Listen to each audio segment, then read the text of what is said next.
Beautiful people, how y'all doing? It's been a while. I'm surely glad to see you. I've been over here just being busy uh, with work and doing what I'm designing all day to do. All right, just on different platforms. Uh, I've also been experiencing some things, a lot of things. All right, and been having to deal with that as well, and not the best. All right, continue learning things about myself. Actually, one of those things is, you can preach it, all right, but when you got to live that bad boy, it's often a different story. All right, so it often gives you the perspective of what people are going through in their lives and why they may not necessarily be operating on a timeline that you would like them to operate on. So one of the lessons or the experiences that I've had is uh, when you're needed elsewhere, you have to be moved. No matter how comfortable you are, no much of a routine and or a system you have, if your season is over, if the job that you was sent to do is done, if you are needed elsewhere, you shall be moved. And moving is not always a comfortable thing. People get situated, they get comfortable, and they feel that they have a niche, and they think they finally got it figured out, so they start to see some benefits, or, again, just that comfort level. And I recently had to move just when I think I was comfortable or where I was supposed to be. And I was just caught up in the moment, not realizing that if I say who I say I am, or I am who I say who I am, or I believe as I say I believe, I understand the process of being moved, and I can't get to a destination if I'm stagnant, if I'm standing still. That's not how progress actually works. Progress is movement. You cannot proceed or progress in place, and I lost sight of that just for a little while. So when that movement came, I was blindsided just for a little bit, and I wasn't as willing to move as I should have moved uh, until I get to the destination that I should have been, and I realized, okay, yeah, Roger, I'm needed here, and time to shift gears and actually execute another task. All right, so definitely I saw a little bit of a hole in my game as far as that is concerned, because I just kind of lost sight just for a little bit. But movement for the sake of progress is actually needed, and you can never get too comfortable where you at and expect progress at the same time. Uh, Another thing that kind of happened or take place, or an understanding, if you will, is oftentimes you find people waiting for a thing to happen. They're waiting for fortune, they're waiting for a miracle. And I was listening to, I think, a podcast, and the way that the speaker articulated was waiting for a miracle is being lazy, because we all know that when you're waiting for something, or if something needs to get done, you most of the time have a part to play in that. All right, and oftentimes it has to do with management. All right, so when people are actually waiting for a miracle, your higher power, whomever you believe, or your life is expecting you to manage what you have better.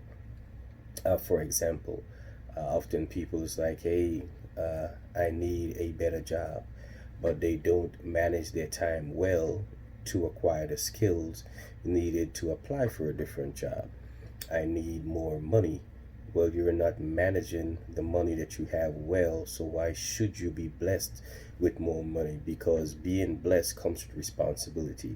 I'm not going to give you $1 million when you can't even manage $100, because you're going to mismanage that $1 million and not do what you're assigned to do with that $1 million. All right, I'm not going to give you a bigger house if you can't even clean the one that you have. All right, if you don't invite individuals into your house when they need shelter. So oftentimes management, proper management hinders or slows the progress for that new blessing that's supposed to come in your life, because you're failing to manage your time well or your assets well to become better. So stop waiting for a miracle and learn to manage. Learn to manage your time. Learn to manage your finances. Learn to manage your relationships. Learn to manage your friendships. Learn to manage your anger. Learn to manage your love.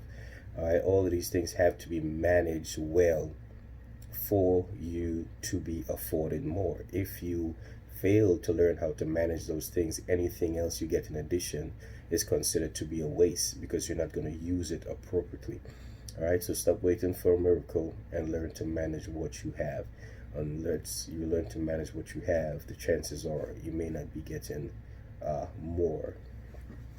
Uh, Another big thing that definitely crossed my path, and I definitely suffer from this, and I use the word suffer unknowingly, is because uh, I am more of a giver than a receiver. And I realize that I have been breaking what is considered to be a natural cycle of things. All right. For the giving process to actually happen, somebody has to receive, as there is no gift given is not considered to be a gift if there is no receiver. And oftentimes individuals will uh, attempt to gift me something, whether it be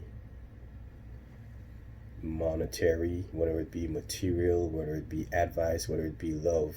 And I would reject that, because I, being a giver in nature, I much prefer to give than to receive. But I am blocking that person's blessing, or I'm blocking the process of giving and receiving by not being an effective receiver. There's a cycle of things, and the person who gives more tends to get more. And if I'm not receiving, I'm blocking that person's ability to give or receive my blessing, because I cannot manufacture all my blessings myself. Some of those things may actually come in the form of a gift. Somebody can gift you a car, somebody can gift you an idea to be productive in a way to make that fortune. And if you don't receive, or you're not open to receiving things, you are hindering your process of elevating yourself. So, one thing I do realize is that I have to learn to be a better receiver in many areas. And you don't receive from everybody, because not all gifts that you receive. And when I say gift, I'm not only talking about the physical gift, I'm talking about mental, spiritual gifts as well. You have to be very careful of who you receive things from. So definitely identify your gift givers and make sure that they don't necessarily have an ulterior motive, so to speak, with. But in the same tune, you have to learn how to receive gifts. You have to learn how to receive feedback. You have to learn how to receive criticism, because all these things are gifts. You have to be receptive to ideas. You have to be receptive to love. You have to be receptive to constructive feedback. All those things are gifts that individuals can give to you. And definitely, once you've mastered or been able to manage some of the areas mentioned in your life, you can actually start progressing in the direction that you may have wanted to. There are often many pieces to the puzzle that we often miss, and it's we're attempting to force other pieces into a place where they don't necessarily belong, and just ignore the pieces that are definitely in front of us. And time being one. People have what they've been asking for the longest while, time. And how are you managing that time? Are you using that time to better yourself, to learn a new skill, to do something that when we come out of this period of pause, that you have something to show for it. Again, beautiful people, I'm definitely back. Definitely miss y'all. That is my 2 cents. What is yours?